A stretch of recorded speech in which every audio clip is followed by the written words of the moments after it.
Well, if you're surprised to be listening or watching me on a festive show again, then you're probably not half as surprised as I am. But seeing as this is a season where it's full of surprises, to paraphrase Miranda Richardson's Elizabeth I in Blackadder's Christmas Carol.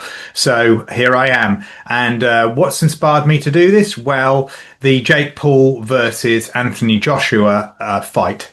It seems that Christmas is drawing boxing spectacles. Last year, we had the best and worst of boxing in the form of Alexander Usyk versus Tyson Fury, and Jake Paul again fighting Mike Tyson, where we watched a 58-year-old ex-world heavyweight champion limp around the ring for his paycheck. It was a debacle. I don't think it was good for the face of boxing. I don't think the current fight, although better, was any did boxing any favors either.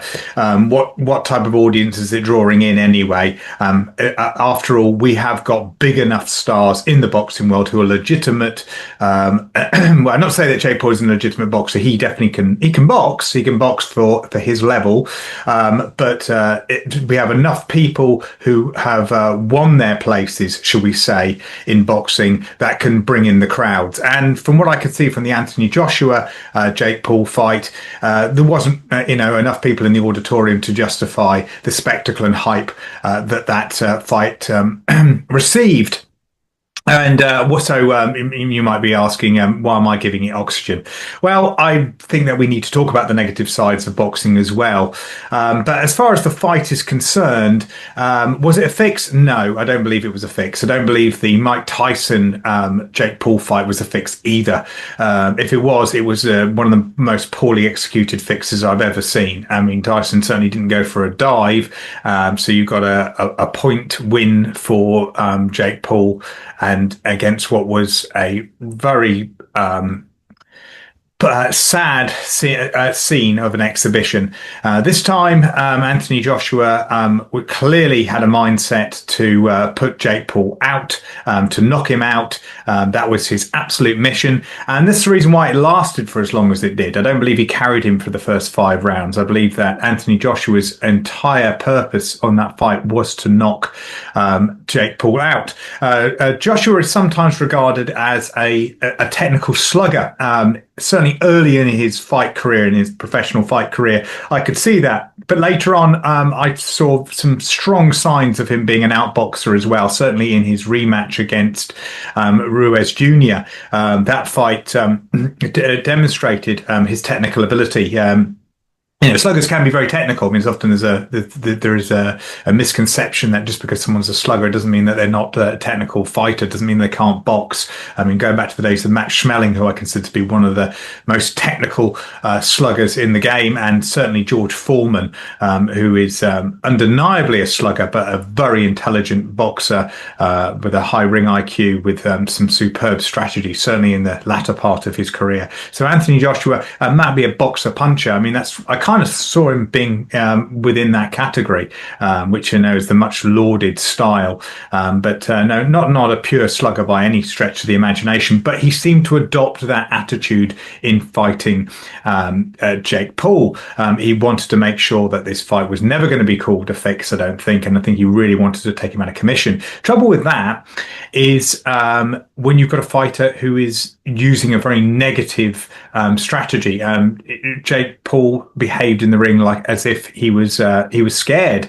And get me wrong, I've got the most respect for anybody who steps in the ring for a fight. I'm not stepping in the ring for fights. Anyone whoever they are, and regardless of their behaviour outside the ring and what I think about them, in that sense, in the ring, you have my respect, when you go there, whether or not you want it. And Jake Paul does have my respect in that sense. And as I said, of his level, he's a competent boxer. Teddy Atlas said, he's a lot better than a lot of people realise. So I'm not going to say he's not just a YouTuber who's put the gloves on. He's done the work. He deserves his place, but not the places where he ends up, and the caliber of fighters that he has now commanded, certainly with Anthony Joshua. But from looking at it from from a technical perspective, what we saw was one fighter in pursuit of that knockout, as opposed to hedging their bets, fighting a far more wider strategy. That's what Joshua wanted to do. He wanted to put him out. Now, Nagano, who he put out much earlier, and many people would look at that and thinking Jake Paul versus Nagano might be a good fight. And might be actually a good fight, to be honest.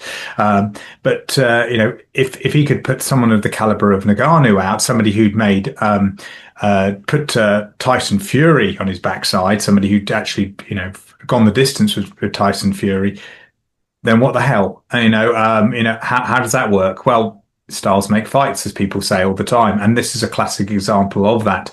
Ngannou came forward, very much an aggressive fighter against Anthony Joshua. He really wanted it, and of course, Joshua set him up, and again, displaying very good technical knowledge, very good high ring IQ, and that's how he beat him. So that's how he matched his style. Unfortunately, that same approach can't be taken to Jake Paul when you've got somebody fighting on the back foot. They're fighting continuously on the back foot, and certainly in the size of the ring that was chosen for the bout, it definitely gave Paul the advantage in that respect. But eventually, he caught up with him, and he certainly knocked him out. It seems like he broke his jaw, caused some serious damage there. Hopefully that will write a line under it for a bit, but watch this space. We will see. But that was just my thoughts on the fight. I'd really like to hear your opinion. I'd love to, let's get a discussion going on about this, about the sport of boxing, where it's at the moment, who the fighters are, what should we see? Do we need more of these types of spectacles? I'd argue not. What about the fighters involved? Where should they be going now? That'll be the last time I will be seeing you, probably before the big day. So happy Christmas, happy holidays. Wishing you all the best over the festive period. Keep safe.